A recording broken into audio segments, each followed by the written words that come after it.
बाकी के मामले हाईकमान पर छोड़ने बेहतर है। मैंने कहा चाहे वो कोई भी हो, हाईकमान तय करेगी। एसआरके ग्रुप की कांग्रेस संदेश यात्रा गुरुवार को भिवानी में थी। इस दौरान लोगों का हुजूम भी जगह जगह देखने को मिला।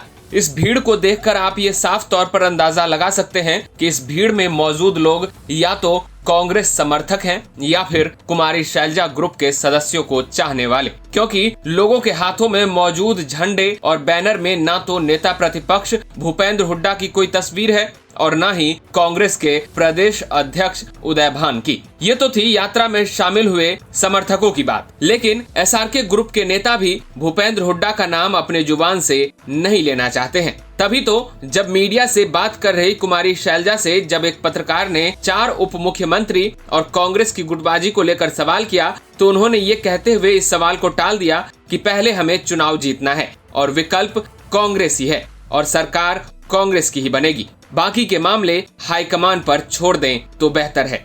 इसके साथ ही जब मुख्यमंत्री को लेकर सवाल किया कि क्या एसआरके में से कोई मुख्यमंत्री हो सकता है, तो सुनिए उन्होंने क्या कहा। बनाए जाने की बात कभी आई थी, लेकिन अभी लगता है कि मामला ठंडा है।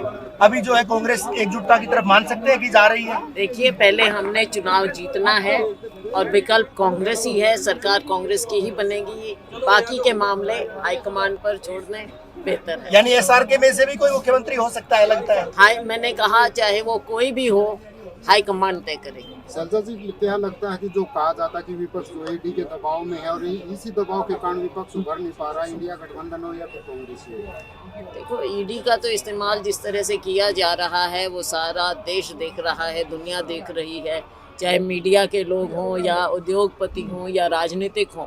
जब इनको कोई बात पसंद नहीं आती जो जिनकी हुकूमत है, तो ईडी का दुरुपयोग साफ नजर आता है। और हाँ, अगर कोई भारतीय जनता पार्टी में शामिल हो जाए तो गंगा स्नान हो जाता है। कितना समर्थन मिल रहा है इस यात्रा को?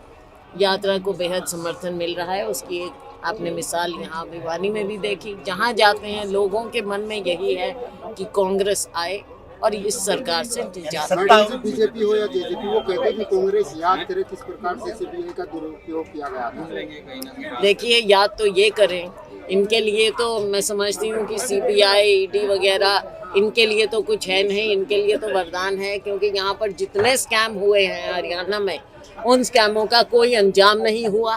किसी को कुछ मालूम नहीं पड़ा कि वो किस कुएं में चले गए हैं। कोई स्कैम पर स्कैम, आपको मैं याद दिलाना चाहूँ, चाहे शराब घोटाला करिए, परीक्षा के घोटाले करिए, नौकरियों के घोटाले करिए, रजिस्ट्रियों के घोटाले करिए, करनाल में जो घोटाला हुआ, पालिकाओं में घोटाले हो रहे हैं, क्या क्या आपको दिखाएं, लेकिन कहीं कुछ नहीं नजर आ रहा। कांग्रेस की सरकार आती है तो इनकी जांच होगी और कौन लपेटेंगे? देखो, ये सारी चीजों की जांच की जाएगी। आपको बता दें कि अक्टूबर महीने के शुरुआत में भूपेंद्र हुड्डा ने एक बयान दिया था, जिसमें उन्होंने प्रदेश में कांग्रेस सरकार बनने पर 4 डिप्टी सीएम बनाने की बात की थी, जिसको लेकर कांग्रेस के नेताओं में भी एक मत नहीं था। उस समय भी शैलजा ने इसको नकारते हुए ये कहा था कि ऐसा कोई फॉर्मूला नहीं है, ये फॉर्मूला कब बना, किसने इसकी घोषणा की, इसकी कोई जानकारी नहीं है। बहरहाल मौजूदा समय में कांग्रेस की गुटबाजी भी अपने चरम पर है। एक ओर जहां कुमारी शैलजा, किरण चौधरी और रणदीप सिंह सुरजेवाला